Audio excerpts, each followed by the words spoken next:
Assalamu alaikum and welcome. My name is Hannah Zaberi and I'm your host here at Justice for All Now. We're back after a little hiatus. We haven't been online for about a week, but we're back. You can always watch us 24/7 on Muslim Network TV, on Roku TV, Galaxy Satellite 19, Apple TV, and Amazon Fire TV. So today, our discussion topic is going to be India, and particularly the Delhi pogrom. Amnesty International has alleged that the Indian police committed serious human rights violations during deadly religious riots, as they call it, in Delhi earlier this year. It said police beat protesters, tortured detainees, and at times took part in riots with Hindu mobs. More than 40 people died, as the BBC has reported, when clashes broke out between Hindus and Muslims over a controversial citizenship law. Now, even this reporting of the BBC is problematic. We are going to be discussing a lot of what actually transpired in Delhi, why the pogrom took place, what is happening between Hindus and Muslims in India, with my guest today. We're also going to be discussing the Indian judiciary system. So I'm really, really pleased to have with us Rajagopal. Raju has spent over 2 decades working with civil society groups in India and has been active on a range of issues such as rural development, disaster management, governance, and transparency. He's worked on communal harmony and human rights. He shares his time between Berkeley, California, and Chennai, India, and writes on social causes. Prior to engaging with the nonprofit sector, he spent over 3 decades in the corporate world, retiring as the chief operating officer of a publicly traded healthcare company in the United States. Raju is with Hindus for Human Rights. Thank you so much for being with us here today, Raju. It's a pleasure to have you here, and I'm really looking forward to learning from you and introducing you to our audience. And Thank you. Thank you so much, Hannah, for having me in the show. And I hope I will be able to answer questions from you or from the audience and do my very best. Thank you. that's great. One of the things that I really, a lot of times people don't, when we even type out Delhi pogrom, people don't understand what a pogrom is. People don't know what actually transpired, why it's not fair to call it a religious riot. So, could you explain to us what happened in Delhi? Yeah. What had happened is in the large scale protests that broke out after the announcement of the Discriminatory Citizenship Amendment Act. For the first time, there was a widespread and popular rebellion against that law, or protest against that law, which brought out the kinds of people that would normally will never be on the street. For example, Muslim women in Shaheen Bagh took a lead. Many of the groups rose in support of them in all over India. So the backdrop of that is unprecedented and widespread protests all over India, joined by all types of people, students, elderly people, and of all faiths. And I think that protest really, in my view, really scared the government that there was indeed going to be something that they would be unable to manage. So that is the backdrop of what had transpired, what ultimately became the Delhi pogrom. Mm. And I think what happened also is once the COVID scare came and many of these protesters continued to protest despite the risk to themselves, uh, there was a lot of COVID related scare was then exploited by many people, especially of the ruling party, trying to portray the protesters as being irresponsible.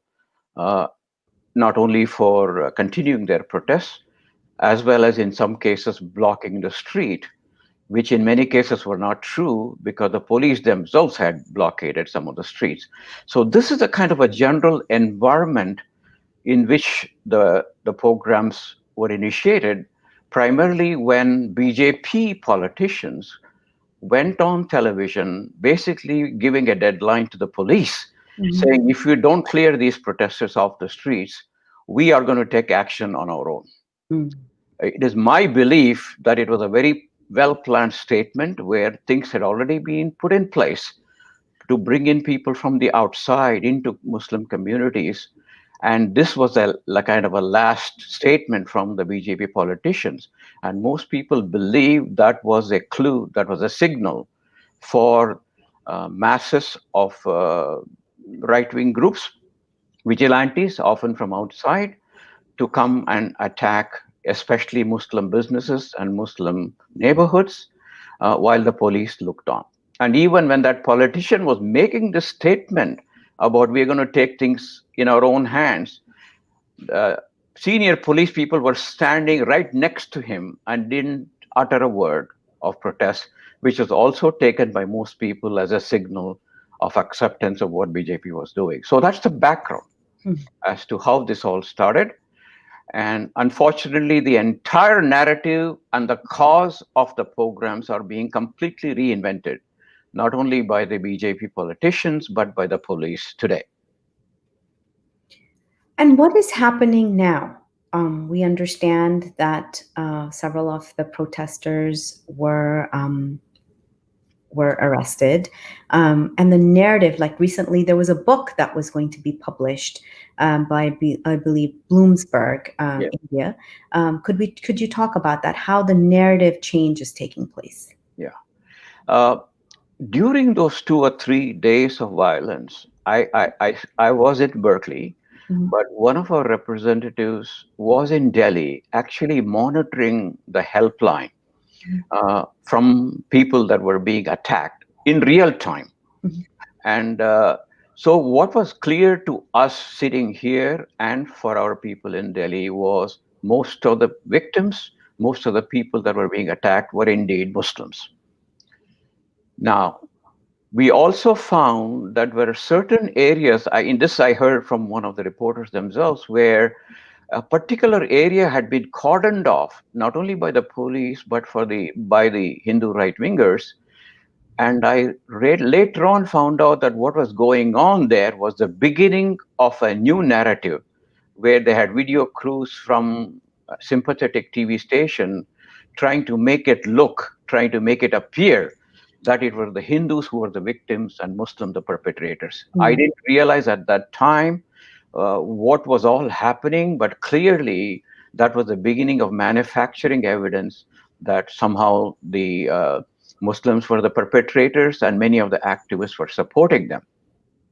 So what has happened since then is a continuous effort to redo the narrative, including the book that you referred to, which was fortunately withdrawn by the publisher, Mhm. basically saying this was an active conspiracy by several activists from JNU, Jamia, and others who hashed this conspiracy to take advantage of COVID and advantage of the CAA protests to push for attacking Hindu neighborhoods.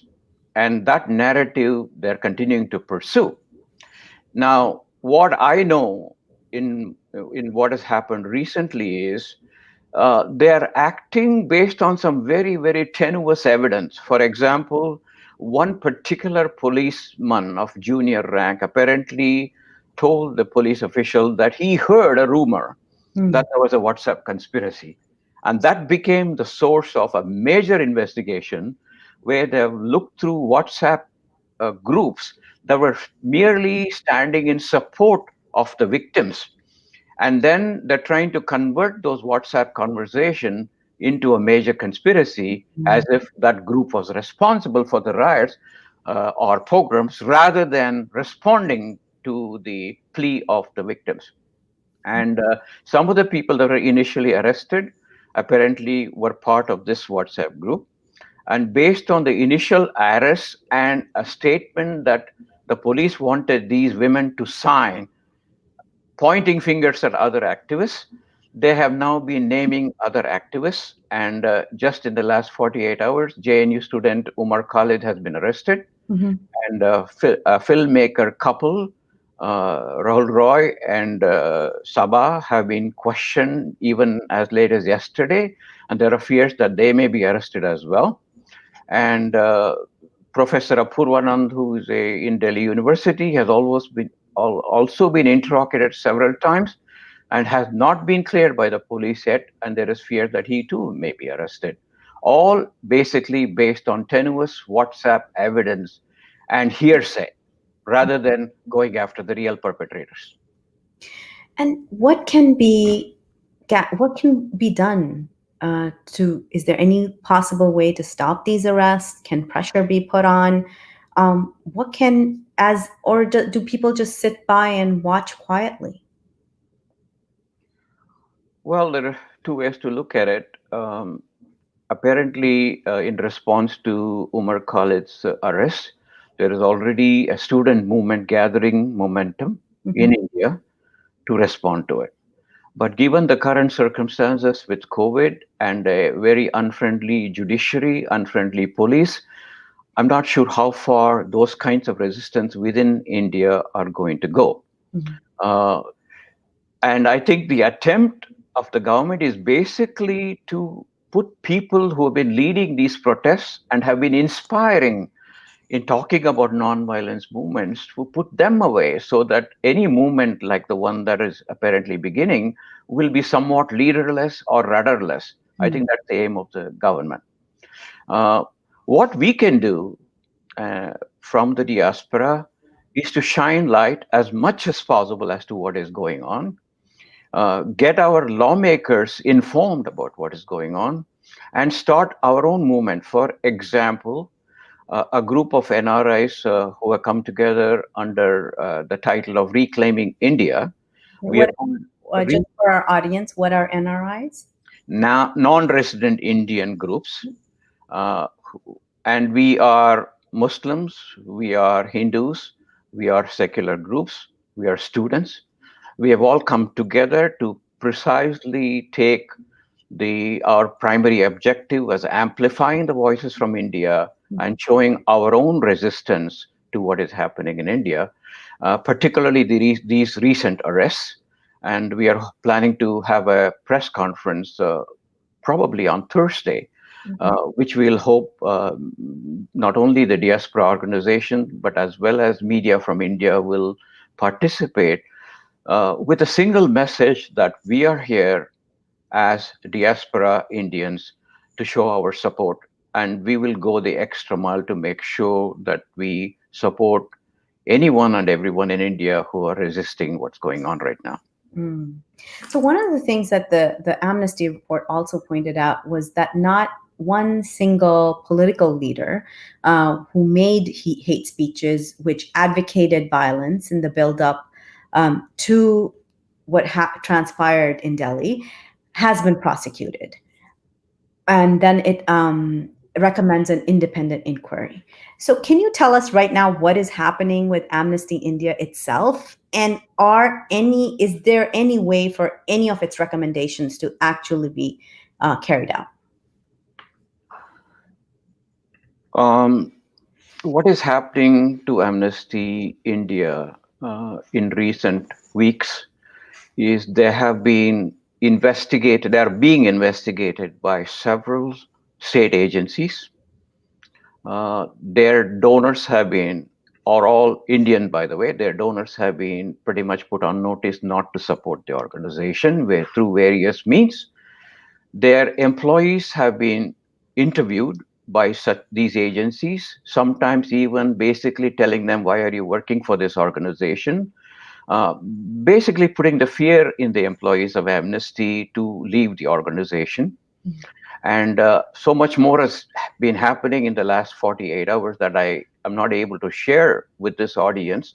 But the bottom line is the Amnesty India could be put entirely out of business in the next 2 days with no ability to do anything. So, in effect, Amnesty's report on the Delhi programs as well as on Kashmir is really in all of our hands to follow through, whether it's in India or here, because Amnesty India itself may not be able to do much in the coming days.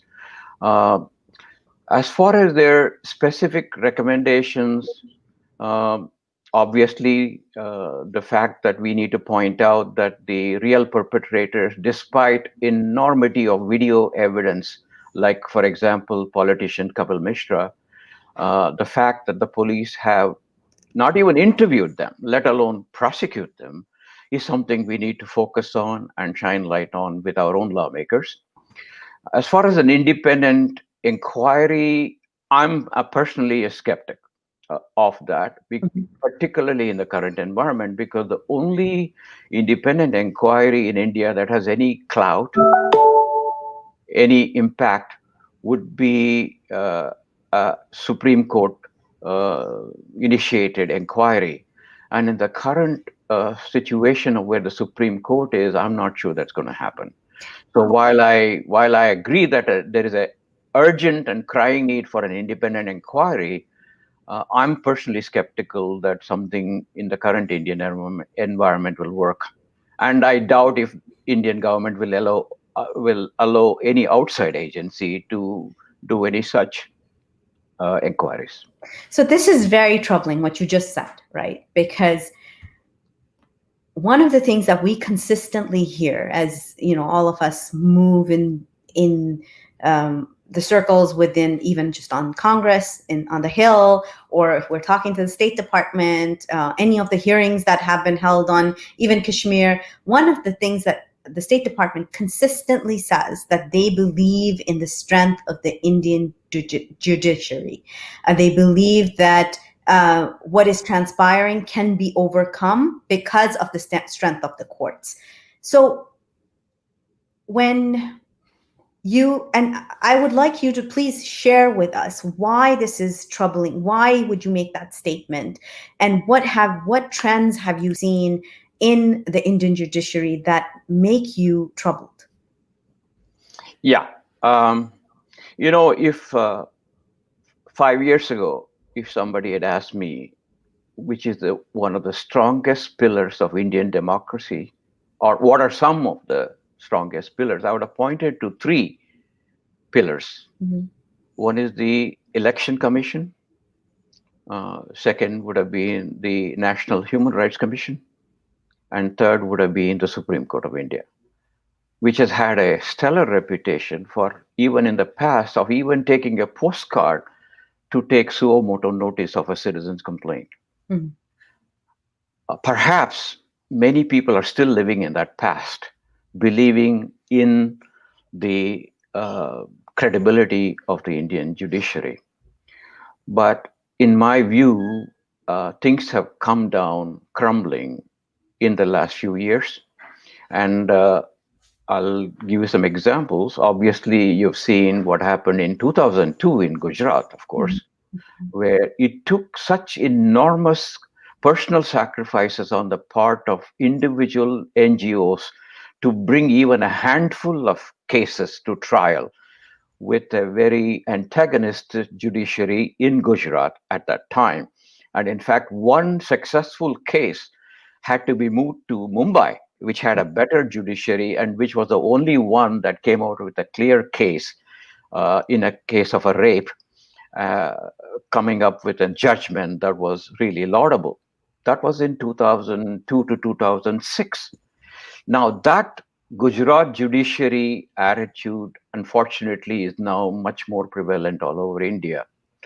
I'm not much into the lower courts. I can't talk with any authority with them, other than the fact that even yesterday, I think Harsh Mandar wrote an article quoting one of the judges in a lower court. And I think it's the Delhi High Court. I may be mistaken.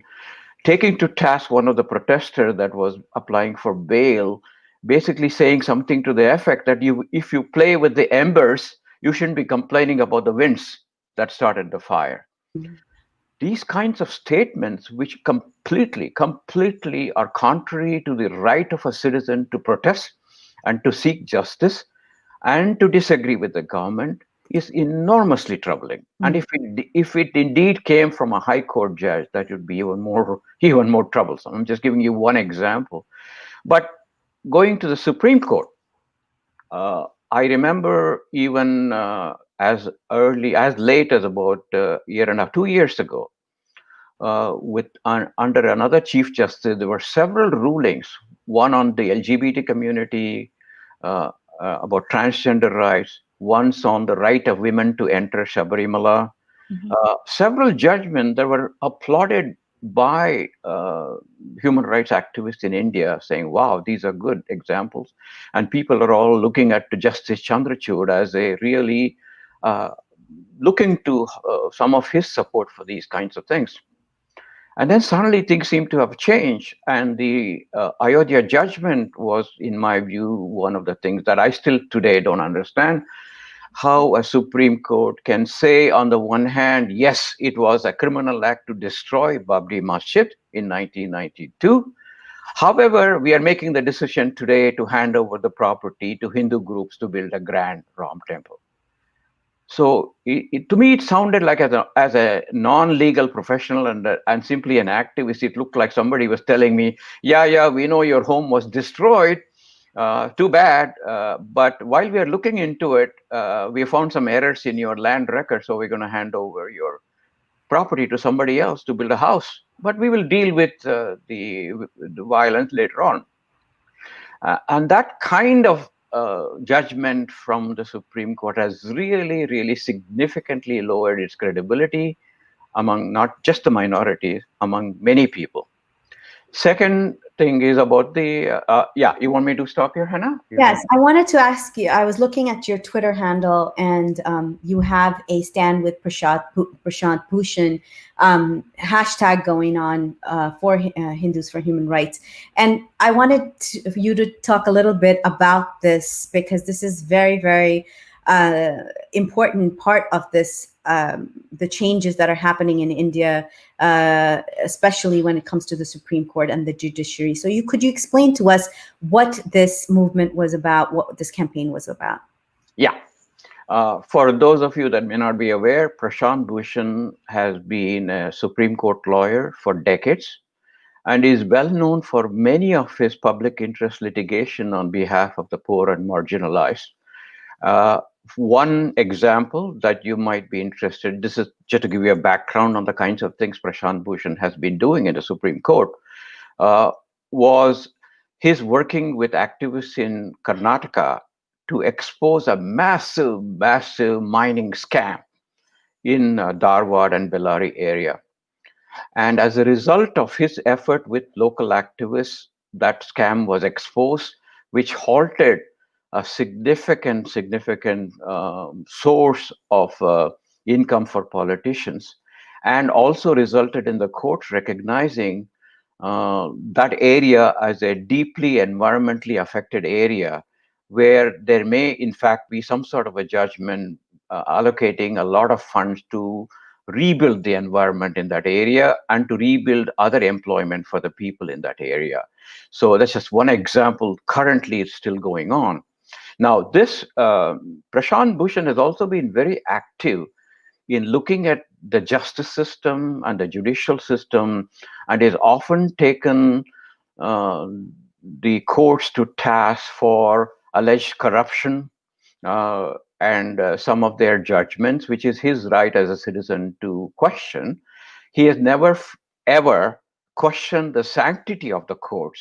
However, he has, been very outspoken in questioning some of the judgments and some of the corruption cases. Now, what happened in recent times is, after COVID, when the Supreme Court practically reduced their volume of work and pushed away a lot of very, very important cases that one would have expected the Supreme Court to discuss. Mhm. The lockdown in Kashmir, uh, challenges to the Citizenship Amendment Act, and many other such important issues that were affecting the day to day lives of people, they were all put on the back burner, and instead, the Supreme Court took it upon itself to question Prashant Bhushan and hold him in contempt for a couple of tweets. And one such tweet was the Chief Justice, who had an Instagram message that he sent out, sitting on a very sophisticated motorbike with no mask and people surrounding him. And Prashant had tweeted that and said, "It is very odd to see a Supreme Court justice in this position when the rest of the country is suffering, not only from COVID, but by lack of attention by the Supreme Court." Mhm. So this was one of the tweets that the court felt that he was insulting the sanctity of the Supreme Court, and they brought him to trial and found him in contempt. And after a lot of protests, including ours, against this kind of a judgment, they finally fined him 1 rupee. And if he didn't pay 1 rupee, that he could be disbarred for 3 years Yeah. and suspended for and get a jail sentence for 6 months. And tomorrow, or actually today, September 15th, is the deadline for that 1 rupee fine. And many villagers in Karnataka are offering 1 rupee to him today to show their thanks to his work. Yeah. So this is the case of Prashant Bhushan. It is not just about Prashant Bhushan. It is about so many active lawyers who've been fighting the cases for the poor, and how the Supreme Court chose to ignore all of that and instead focus on themselves as if they had been violated, is the story today. And don't you need to be in court to be in contempt of court? I'm not a lawyer, so but that sort of comes up in discussions. But this is what you have described so far has been, and honestly, I can share this with you, coming from a granddaughter of two Indian lawyers. Both my grandfathers were lawyer attorneys in India, and to see the downslide of what that court used to be and what it is now, it is and I mean, and I feel like this is happening across the world, even here in the United States, right? It's happening everywhere. When fascism creeps up, this the courts are the ones that suffer, and are one of those that the roots keep are being chopped off of that. So this is, how does a layperson, how does a person who's concerned about this in India or in the United States, what can we do about this? What can we do to make sure that because it seems like such a vast problem. Yeah, I one thing we have to do is, as you pointed out earlier, is to provide the latest information to people in this country who are still belaboring under the impression that India is one of the best judicial systems in the world, our India Supreme Court. First, we need to disabuse people of that notion with all due respect and say that things have been sliding fast. This is what is happening. Here are some examples. And I am working on one such document that could be shared even with Congress people. And lawyers understand the language much better. And many of our Congress people are also have studied law. So that could be one thing that we could be doing. Mm-hmm. This is one of the conversations I had with Congressman Raja Krishnamurthy 3 days back, and he said it would be very useful to have such a document. And as a person seen as a supporter of the Modi government, I think I would like to start there and convince him that things are not as he may think they are, and move on to other lawmakers. That's one thing we can do. As far as India is concerned, I don't know what the plan is. One of the retired Supreme Court justices, whose name I won't mention, told us in a webinar that he hopes that all the current and past Supreme Court lawyers and High Court lawyers will band together and create some sort of a document that would, from their perspective, put the Supreme Court in the spotlight. I don't know if that'll happen. I don't know what the risk they may face in doing something like that. But what that would do is convince the ordinary person in India, who is not hearing a whole lot from the legal community for whatever reason. If they hear a combined voice of the legal community as to what they're seeing, that might really open the eyes of the ordinary person. Now, I don't mean to be speaking up for someone like Prashant, who continues to have confidence in the long run, Mhm. continues to have confidence in India's judicial system. But obviously, his confidence comes with a number of caveats, and those caveats involve the ordinary citizen of India in supporting that he is not misplaced in his confidence, and what is it that we can do. So we're going to have a panel on September 4th with Prashant Bhushan, with um, Jai Singh, I forget her first name, my apologies, Mhm. who defended him, one of the most senior, most lawyers in the Supreme Court. It would be a place for, if anybody is interested in asking them, what are some of the things that the lawyers and the judicial system in India can do? We're going to have a taping of that particular panel, and if anybody is interested, they can send me a mail, and I would be happy to include them in the audience for that, so they can ask questions themselves. Okay, thank you. That's very helpful. I wanted to now talk a bit about Hindus for Human Rights. The formation of the organization, the work that is being done, and particularly, I've had these discussions with some of your colleagues as well. How, um, what was the need to start this organization? I mean, obviously, we've been discussing the needs, but what was the fire behind Yeah, actual launch? good question. Mhm. Let me speak from a personal perspective. I think I've told you before, told that in our earlier conversations. My activism in India began with 1992, with the demolition of the Babri Masjid, and then much more after the 2002 Gujarat pogroms.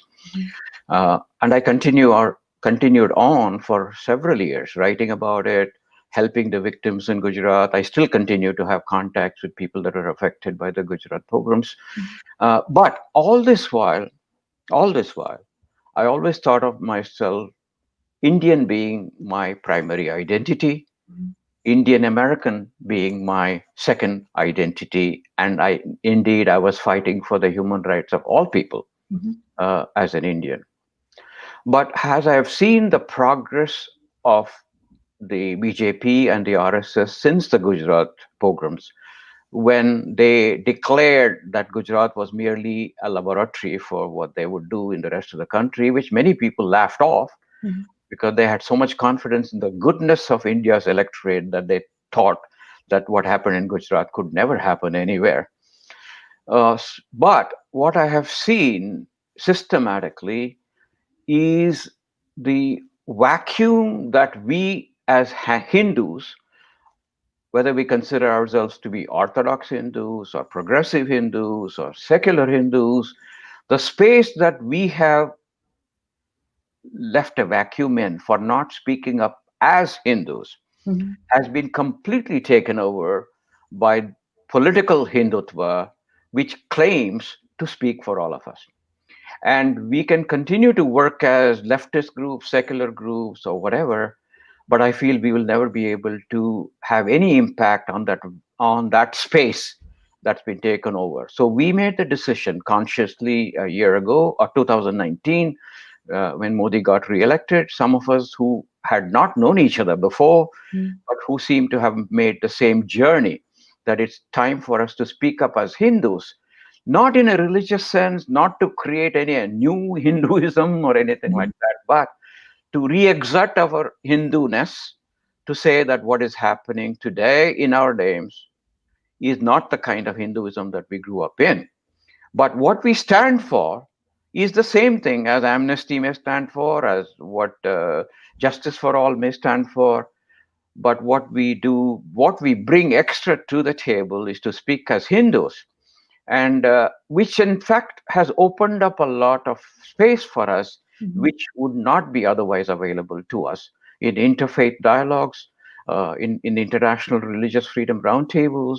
In so many ways, us speaking as Hindus has opened up many more opportunities for us to make an impact. And that's what we are hoping to do. Whether more and more Hindus will join, it's our work that's going to show Mhm. results over time. One of the things that I wanted to ask you, because there's a great burden and guilt. I know this as a Muslim activist. Anytime something happens, I don't know, in Syria, uh, I feel like I have to be up on a podium responding to that. And after years of doing that, you sort of become so tired of it. And you're like, no, I have nothing to do with these people. They have hijacked my religion, and I do not want to speak for them. Yet at the same time, I resent the term, for example, Islamist, when that is used, because I feel like it is taking my faith that teaches me peace and justice, and to do good to others, submission to God, and taken that and put it, made it this political weapon. And I would hate for the Hindu community to go through the same what we have gone through for decades. Um, this word hindutva, does that bother you as a practicing Hindu? No, the term doesn't bother me. I'll explain why. Okay. Uh, Unlike people calling them extremists, Hindu fanatics, Hindu right wing, all of those are, in my view, in some way or other, judgmental, just like you talked about Islamists. Whereas Hindutva is a self description of a train of thought of 90 years ago. Mm. Self definite. Hindutva simply means Hinduness. What's wrong with that, right? Right. But if you attach how it was described by its founder, the man who created, Mm. it tells you that Hindutva cannot exist on its own without hatred for the minorities. And it's very clearly documented in their own words, not mine, that and being against Islam, being against Christianity is the very essence of Hindutva as defined by its founders. Mm. So I find nothing wrong in using that term, but I'm sure some of my fellow Hindus are probably bothered by it because they haven't bothered to look at its roots. Mm. So today I would rather use the word Hindutva because I can defend it. It's not an insulting term. It is simply a historical term to describe what we now have in Delhi. And I would rather, what bothers me on the other hand, is when people, even on the left, criticizing me for saying, oh, what is wrong in using the word Hindu Rashtra? Mm. You're legitimizing something that is really, in fact, a Hindutva Rashtra. Hindu Rashtra is not something, even if there were one, I would define it very differently based on my understanding of Hinduism. But Hindutva Rashtra is much more appropriate because it is the very thing that Prime Minister Narendra Modi and Home Minister Amit Shah and many others are striving to build. It has nothing to do with religion. It Mm. is a political formulation called Hindutva, and what they're trying to build is a Hindutva Rashtra and then trying to co opt religion into it, which is what my fellow Hindus have to resist. And that is the work cut out for us. I don't Mm. know if that answers your question. It does, but it also begets another question. So if a lot of the strings that are being pulled by the upper echelon, the elite of Hindu society, the Brahmins. Yeah.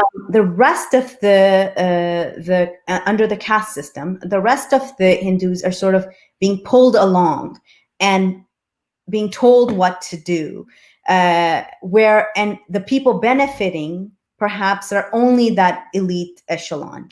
So would it not be fair to call that out, the Brahmins out for this? And this, I'm with deepest respects to the faith, and I hope I'm not asking a politically incorrect or an insensitive question, but this is something that I've wanted to ask somebody who is a practicing Hindu, and wanted to get your perspective on Yeah, it's a good question. To give you an honest answer to it, Hannah, it's a work in process for me. that. It's a work in process only because um, upper uh, caste or Suvarna, as is normally described these days, they have the privilege of denying the caste system only because they haven't had to deal with it. Mm. And that is the background that I grew up in most of my life. As a born in a Brahmin family, going to an elite institution where everybody around me came from similar backgrounds. So some of them even today saying, "What are you talking about, Raju? We never encountered the caste system. Aren't you exaggerating what's happening?" And that's very easy to do when you are in a privileged background, and it's like somebody in Idaho talking about what is all this nonsense about racism. We've never seen it. And I have a good friend in California who is an African American. That kind of Mhm. logic. So it's a work in process for me. Having said that, I don't. Yes, Brahmanism and Brahmins have to be called out, and that is something that I'm still, as I said, working on. But I don't think you should also discount the possibility and the reality that over the years, some of the upper caste, but not necessarily Brahmins, the business groups, the business elite, Mhm. what we would call as Vaishyas or whatever other terms that we use, or perhaps financially the biggest supporters of Hindutva. So you Mhm. can't just say, somehow the Brahmins are just pulling the string anymore, and Modi certainly isn't one. So it would be, if we want to honestly analyze it, I think just using that formulation of Brahmanism, get rid of Brahmins, everything will be all right, I think is somewhat misplaced. We should not discount it, given its history, given the history that most of the RSS people have been Brahmins.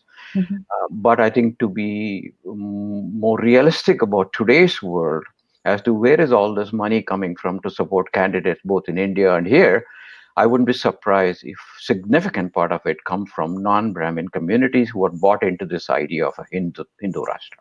I understand. And you write about this. You've written in the scroll, um, where you say, where you're calling out American born members of the Hindu nationalist organizations such as HSS and Hindu American Foundation and the Hindu Student Council. Do they not know the ideological roots of their own organizations? Do they not see the dichotomy between their lives here as a religious minority in a welcoming, multi ethnic democracy versus their organizations' active support for the religious bigotry of the Bharatiya Janata Party in India? You go on to say, do they not understand that the BJP and RSS are now working assiduously to bring about Savarkar's dream of a Hindu majority state where Muslims and Christians would be at best second class citizens? Do our young Hindu lawmakers in the US Congress not see the moral chasm between their passion to defeat Trump for his mockery of our constitution versus their acquiescence to the Modi Shah rule in India, where it has already begun to dismantle India's once celebrated secular constitution? So, what reaction did you get from that piece? Uh, multiple reactions. One, I think, is to challenge the notion that the minorities are under threat. Mm. And it goes into defending CAA as a completely harmless piece of legislation to bring people that are persecuted in neighboring countries. And it has nothing to do with Muslims in India. Even some of my relatives believe that because that is the party line. Uh, so they see that line of argument that I have made as not based on fact in their mind, because Mm. they believe that, oh, we've been a welcoming country. As Hindus, we're not going to turn away 200 million Muslims. Maybe some couple of politicians may be saying such things in bombast, but it's not going to happen. But so that's one line of argument we get. And my counter to that is, let's look at the chronology of the CAA, when it was initiated, what was the statements of Shah after the Assam NRC, where he pretty much told the 2 million people that were not on NRC that if they were Hindus or, if they were non-Muslim, they could apply for citizenship. But if you're Muslims, you could, you're on your own. Mhm. So that had nothing whatsoever to do with asylum. So these are the things we have to educate people on. That's number one reaction. The second reaction would be, my rhetorical question: don't these organizations not know that they're supporting a majoritarian Hindu state? I think they know. Mhm. It is a willful action on their part to support it. And they're even teaching their children in the RSS shakas all over the US what RSS people have learned in the shakas for 90 years in India.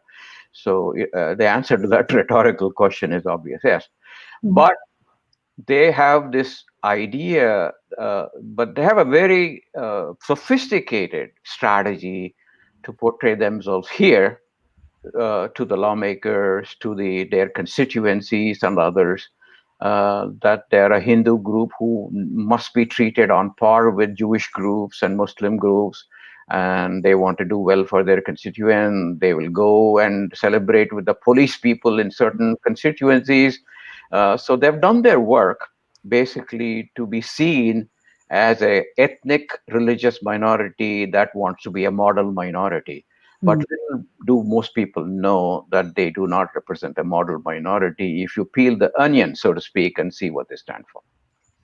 So, and this is, you have answered some questions that our audience is asking. How do we explain the fact that American Hindus who belong to hindutva groups oppose white nationalism and support for pluralism here in the US, but support the BJP, which is based on Hindu superiority? How do we get them to see how hypocritical this is?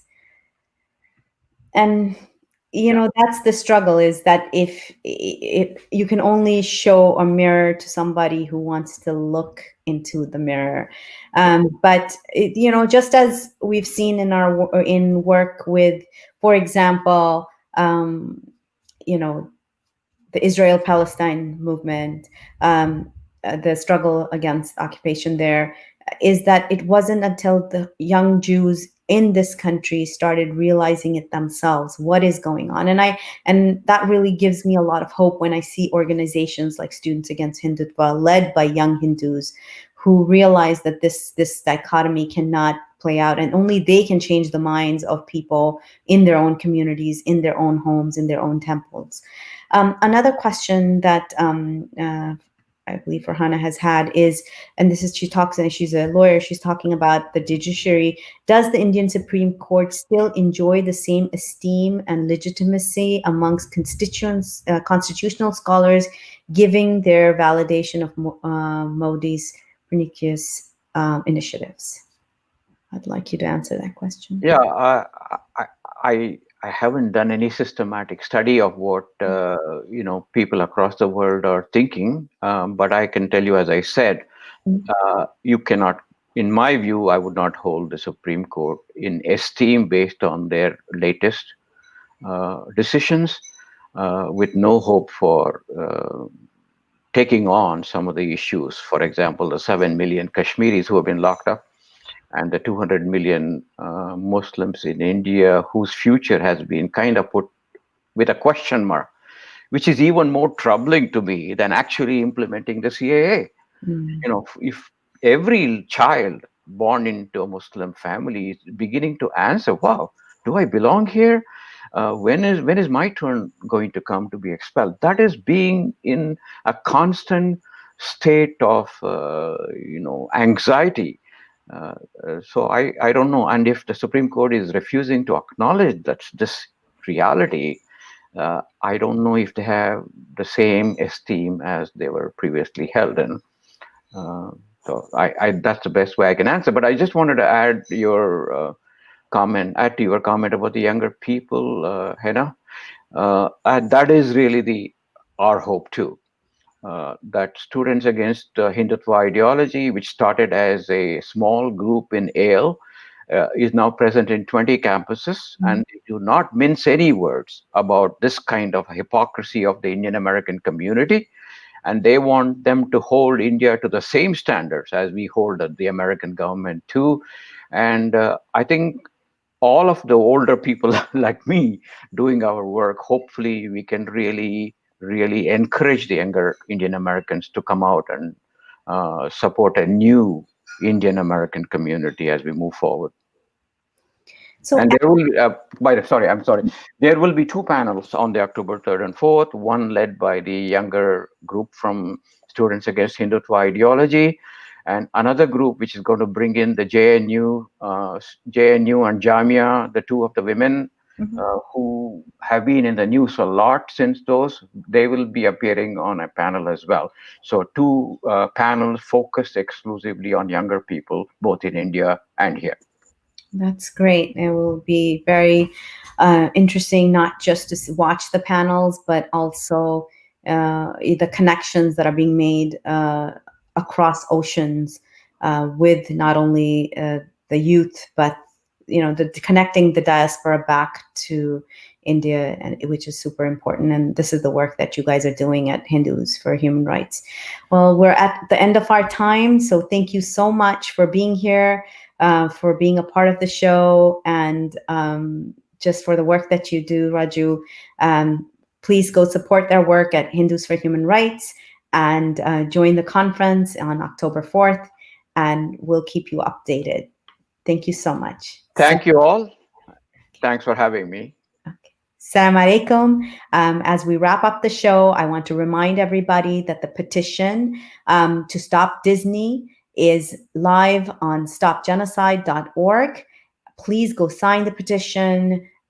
Disney is complicit in this genocide. They filmed right there around 10 concentration camps in East Turkestan, and have thanked the Turpan Public Security Bureau, which was outlawed by the United States government in October of 2019. So please do go sign that petition at stopgenocide.org/boycott Mulan. Salam alaikum.